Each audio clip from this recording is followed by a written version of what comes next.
Dobar dan, dobri ljudi. Dobar dan, dobri ljudi. Današnja tema su puži. Današnja tema su puži. Lijepo vas pozdravljam.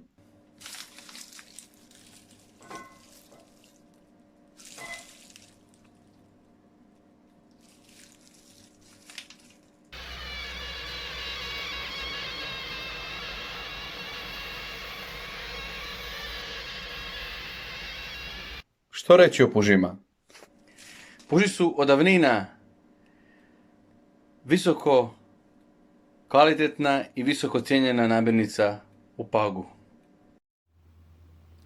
Što vi mislite, na koji ton je najbolje naštimat puževe?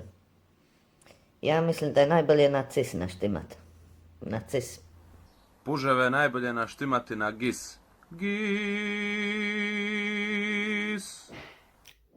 Hisis.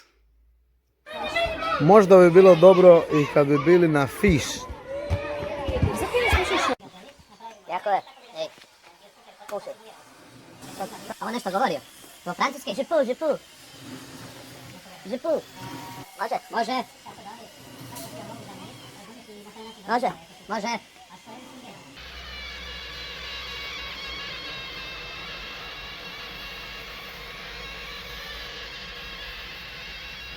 Evo.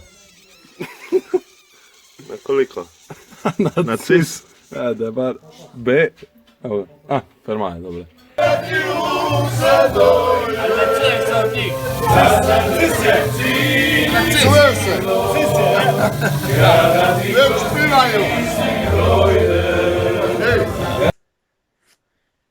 Puži su visoko vrijedna namirnica u Pagu.